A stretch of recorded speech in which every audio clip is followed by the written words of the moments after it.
Hello વિદ્યાર્થી મિત્રો, ધોરણ 11 વાણિજ્ય વ્યવસ્થા અને સંચાલન અને એમાં ચેપ્ટર નંબર 6 ધંધાકીય સ્વરૂપો 2 અને એની અંદર આપણે અગાઉના વિડીયોમાં જોયું. તો હવે આપણે જોવાનું છે કે કંપનીના પ્રકારો. બરાબર છે, કંપનીના પ્રકારો કયા કયા છે.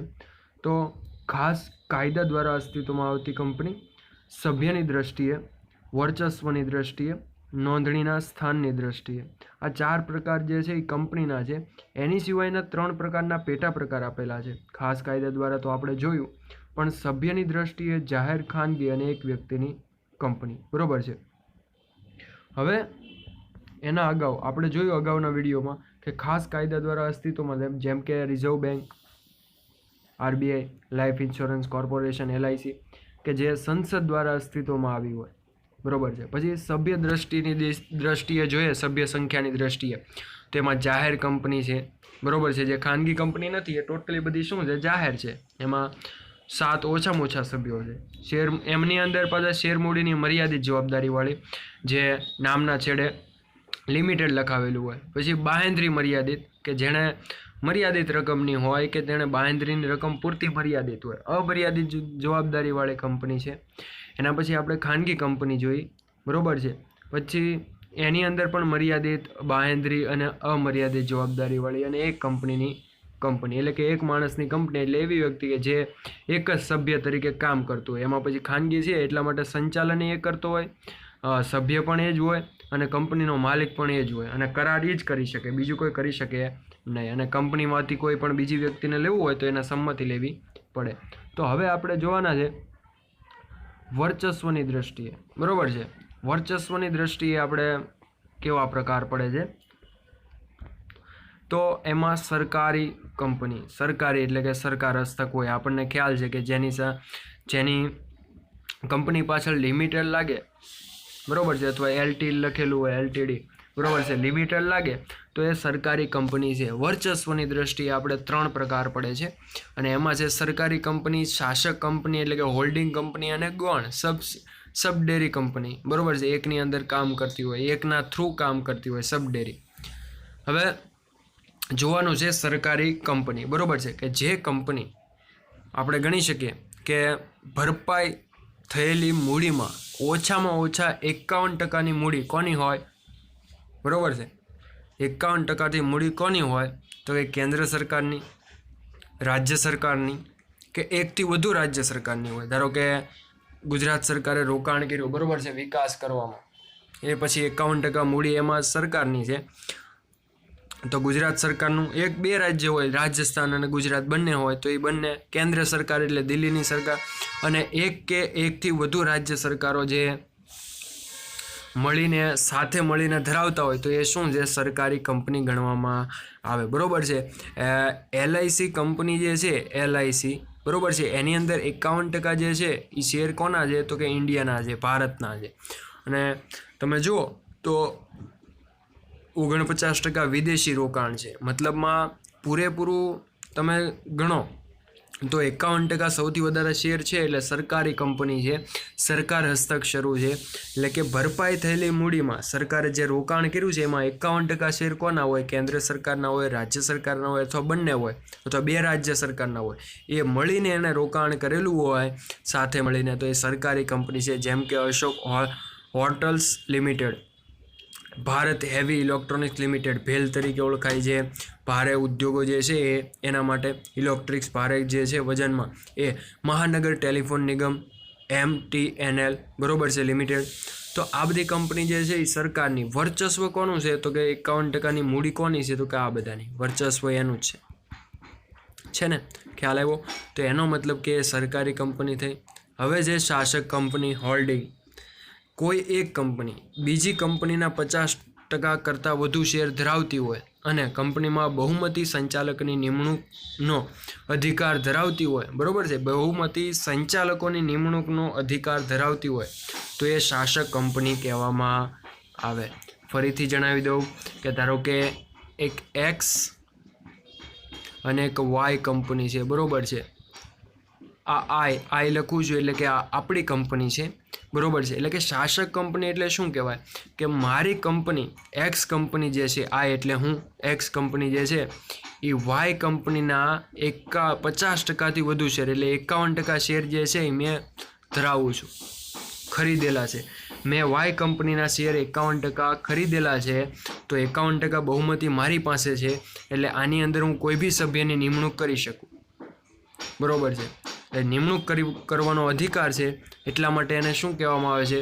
શાસક કંપની કહેવામાં આવે. હું એક્સ કંપની છું અને એ પેલો વાય છે. એક્સ કંપની એટલે આઈ. વાય કંપનીના શેર મેં ખરીદેલા છે. ફરીથી જણાવી દઉં, ખરીદેલા છે. બરોબર છે. એટલે એનો મતલબ કે આ વાય કંપનીનું વર્ચસ્વ મારા હાથમાં છે, કેમ કે મેં એને શેર ખરીદેલા છે. તો મતલબ હું જે છું એ શું છું? હોલ્ડિંગ કંપની છું, શાસક કંપની છું. બરોબર છે. 2 કંપની છે પણ એમાંથી મેં શેર વધારે ખરીદેલા છે. એની પછી ગૌણ કંપની. હવે ગૌણ કંપની, હવે મેં એક્સ વાયનું જે એક્ઝામ્પલ લીધું એ જ લઈએ કે જેના લીધે ગૌણ કંપની ખબર પડે. બરોબર છે. આઈ એટલે કે હું અને વાય એટલે કે સામેવાળી પક્ષ. હવે ગૌણ કંપની એટલે એવી કંપની કે જે કંપનીના 50%થી વધુ શેર શાસક કંપની ધરાવતી હોય. શાસક એટલે કોણ થયું? હું થયું. આના વાય કંપનીમાં મેં 50% વધારે શેર 51% શેર ખરીદેલા છે, વધુ ધરાવે છે. બરોબર છે. એક્સ કંપની જે કંપનીમાં બહુમતી સંચાલકોની નિમણૂક કરવાનો અધિકાર શાસક કંપનીનો હોય તે શું છે? ગૌણ કંપની છે. બરોબર છે. જે કંપનીમાં બહુમતી સંચાલકોની નિમણૂક કરવાનો અધિકાર શાસક કંપની પાસે છે તો એ કઈ છે? ગૌણ કંપની કહેવામાં આવે. એટલે એનો મતલબ કે વાયના સ્થાને અત્યારે એક્સ કંપની જે છે એ કેવી છે? ગૌણ કંપની છે. બરોબર છે. એની અંદર 51% કેસ એટલે કે શેર ધરાવે છે, છતાં બી એક્સ કંપની શું છે? એની શાસક છે, એટલે કે એને ગૌણ કંપની તરીકે ઓળખવામાં આવે છે. તો ખબર પડી ગઈ શાસક કંપની એટલે શું અને ગૌણ કંપની એટલે શું. બરોબર છે. કે બહુમતી જેની 50%થી વધુ શેર ધારકો ધરાવતી હોય, કે જે કંપનીમાં બહુમતી સંચાલકોને નિમણૂક કરવાનો અધિકાર હોય, એના બધા શાસક કંપની તરીકે જે હોય તે ગૌણ કંપની છે. એટલે આપણી એક્સ કંપની જે છે એ ગૌણ કંપની છે. એ કંપની પોતાની નથી પણ એના શેર ખરીદેલા છે, એના લીધે શું ધરાવે છે? ગૌણ કંપની સબ ડેરી કંપની ધરાવે છે. બરોબર છે. તો સેકન્ડ પ્રકાર જે છે અહીંયા, ત્રીજો પ્રકાર જે છે એ પૂર્ણ થાય. ચોથો છે નોંધણીના સ્થાનની દ્રષ્ટિએ. એક વાક્યનો ટૂંકો ક્વેશ્ચન આવી શકે કે વિદેશી કંપની એટલે શું, અથવા તો ભારતની કંપની એટલે શું. બરોબર છે. ફોરેન કંપની અને ઇન્ડિયન કંપની. હવે નોંધણીના સ્થાનની એટલે ભારતની કંપની કોને કહેવાય? તો કે ભારતના કંપની ધારામાં નોંધાયેલી હોય, ભારતમાં નોંધણી થયેલી હોય, ભારતીય કંપની ધારા હેઠળ કે સંસદે કરેલા ખાસ કાયદા હેઠળ એને શું થયેલી હોય? નોંધણી થયેલી હોય, તો એ ભારતની કંપની છે એમ ગણાવી શકાય. બરોબર છે. હવે ભારતની કંપની જાહેર કંપની પણ હોય, ખાનગી કંપની પણ હોય અને સરકારી કંપની પણ હોઈ શકે. એટલે કે ભારતમાં નોંધણી થઈ, ભારતના કંપની ધારા મુજબ એની શું થઈ? સંસદે ખાસ કાયદા હેઠળ એને જોગવાઈ પસાર કરી, એટલે એ ભારતની કંપની થઈ. હવે વિદેશી કંપની, ફોરેન કંપની કોને કહેવાય?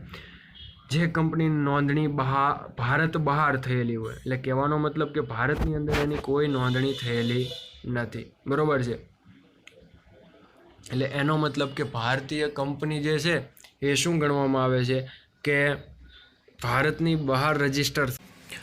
તો વિદેશી કંપની જે છે એ કંપનીની નોંધણી ભારતની બહાર થઈ હોય, જેની રજિસ્ટર ઓફિસ ભારતમાં જ ન હોય, જેનું ધંધાનું સ્થળ ભારતમાં હોય. હવે ફરીથી સમજીજો, નોંધણી ભારત બહાર છે, તેની રજિસ્ટર ઓફિસ પણ ભારતમાં નથી, જેનું ધંધાનું સ્થળ ભારતમાં હોય એને વિદેશી કંપની ગણવામાં આવે. બરોબર છે. વોડાફોન. તો આ બધી જે કંપની જે છે એ શું છે? વિદેશી કંપની છે. જે ઇન્ડિયાની અંદર કામ કરે છે પણ એ ભારત બહાર નોંધાયેલી છે, એની રજિસ્ટર જ્યાં થઈ છે એની ઓફિસ પણ ભારતની બહાર છે, એટલે કે ઓસ્ટ્રેલિયા, અમેરિકા, સાઉથ અમેરિકા છે. બરોબર છે. તો એ વિદેશી કંપની તરીકે ગણવામાં આવે. તો આ જે હતા એ શું હતા? નોંધણીના સ્થાનની દ્રષ્ટિએ. બરોબર છે. કે એ જે આપણે જોઈ શકીએ કે 4 પ્રકાર જે છે કંપનીના, ખાસ કાયદા દ્વારા સભ્યની દ્રષ્ટિએ, વર્ચસ્વની દ્રષ્ટિએ અને નોંધણીના સ્થાનની દ્રષ્ટિએ. બરોબર છે. હવે છે કંપનીની સ્થાપના વિધિ. બરોબર છે. કે એક તો પ્રવર્તન તરીકે એ કોને કહેવાય એ તમને જણાવી દઉં. અને બીજું છે નોંધણીનું પ્રમાણપત્ર મેળવવાની દ્રષ્ટિએ. તો આપણે પ્રથમ જે છે એ આ જોવાનું છે,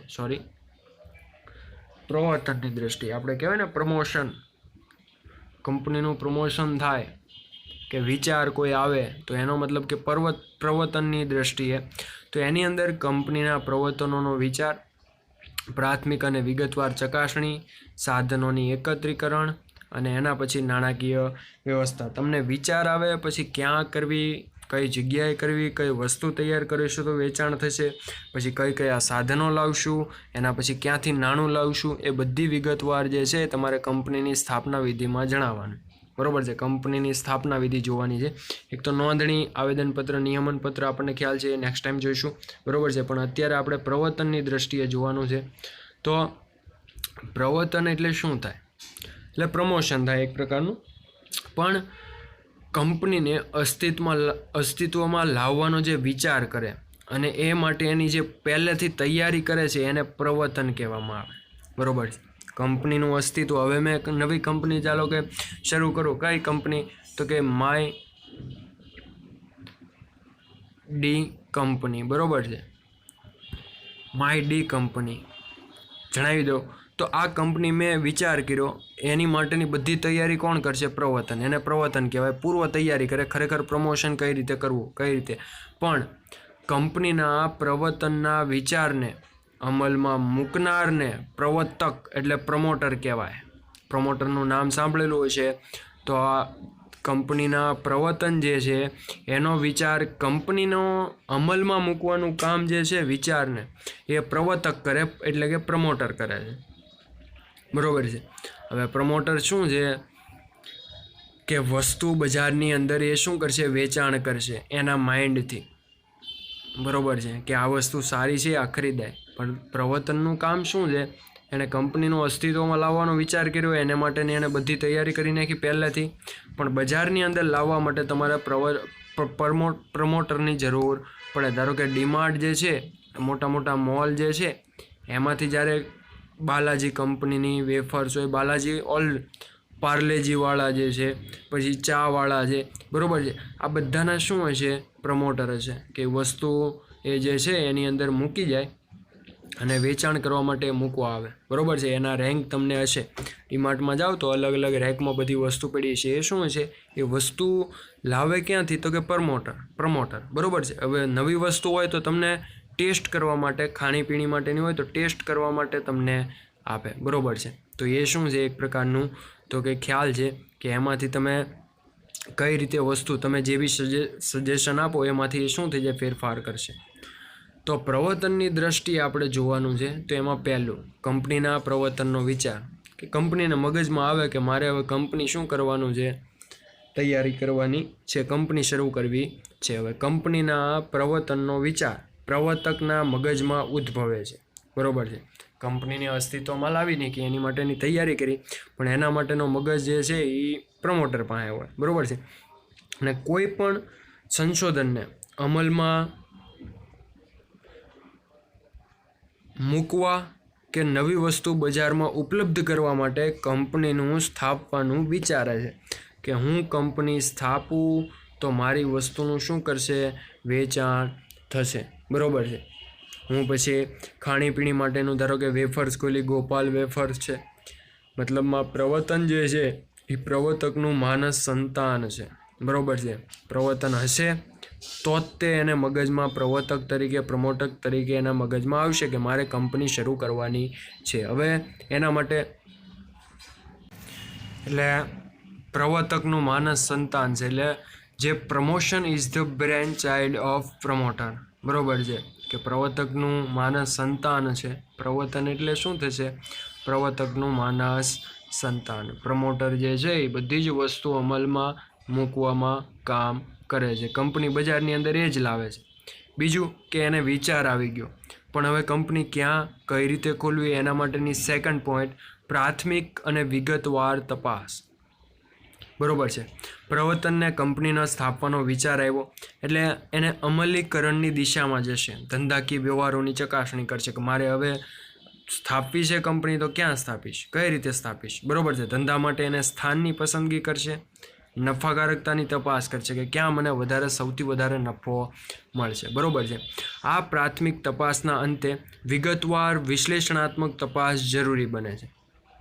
પૂરેપૂરી તપાસ કરશે કે ભાઈ હું ક્યાં કંપની સ્થાપીશ, કેવા એરિયામાં સ્થાપીશ, ઇન્ડસ્ટ્રીયલ એરિયામાં કે નાની મોટી કંપની છે ખાણીપીણી માટેની છે તો એવા એરિયામાં કે જ્યાં સૌથી વધારે લોકો એકઠા થતા હોય, બરોબર છે. તો એવી વિશ્લેષણ પૂરેપૂરી તપાસ ગોઠવવામાં આવે જે જરૂરી બને છે, બરોબર છે. એમાં મૂડી, કાચો માલ, માંગ, સાધન સામગ્રી, વાહન વ્યવહારની સુવિધા, આ બધી જ સામગ્રી જે છે એટલે બધી જ વ્યવસ્થા જે છે એ જાણકારી હોવી જરૂરી છે, બરોબર છે. તો સેકન્ડ પસંદગી તો કે સાધન પ્રાથમિક વિગતવાર તપાસ થઈ ગઈ. હવે છે આ બધી વિગતવાર કે મારે એક જગ્યાએ ખોલવાની છે ગાર્ડન, 2-3 ગાર્ડન છે એની બરોબર મિડલમાં સ્થાપવાની છે, બરોબર છે.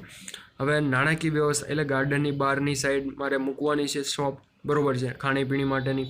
તો સાધનોનું એકત્રીકરણ, પ્રવર્તનને અમલમાં મૂકવા માટે પ્રવર્તકે જમીન, કાચો માલ, યંત્રો, સેવા મેળવવા માટેના કરારો કરવા પડે, બરોબર છે. પ્રમોટર હશે કે ભાઈ આ કંપની મારે અસ્તિત્વમાં લાવવાની છે એટલે બજારની અંદર જમીન કે કાચો માલ કે ક્યાંથી પૂરો પાડશે એ બધી જ વસ્તુના કરાર એ કરશે, એટલે સાધન એકત્રીકરણ થઈ ગયું. હવે છે નાણાકીય વ્યવસ્થા. હવે આ બધું કરવા માટે નાણાંની જરૂર પડે તો એ મૂડી ક્યાંથી આવશે અને કેવી રીતે મેળવશે એનો વિચાર કરવાનો. અને નવી કંપની શેર દ્વારા પણ મૂડી મેળવી શકે, બરાબર. નવી કંપની છે તો નવી કંપનીના શેર બહાર પાડે એટલે મૂડી જાહેર જનતાને મળે તો પણ તમારી મૂડી પ્રાપ્ત થઈ જાય, બરાબર છે. પણ કઈ રીતે લોન લેવી, બિઝનેસ લોન લેવી, કંપનીમાંથી કોઈ જમીનમાંથી લોન લેવી કે પછી મકાન ઉપર લોન લેવી, કઈ રીતે નાણાંની વ્યવસ્થા કરવી એ બધી જ બાબત જે છે એની અંદર જણાવવામાં આવેલી છે, બરાબર છે. અહીંયા સુધી રાખીએ.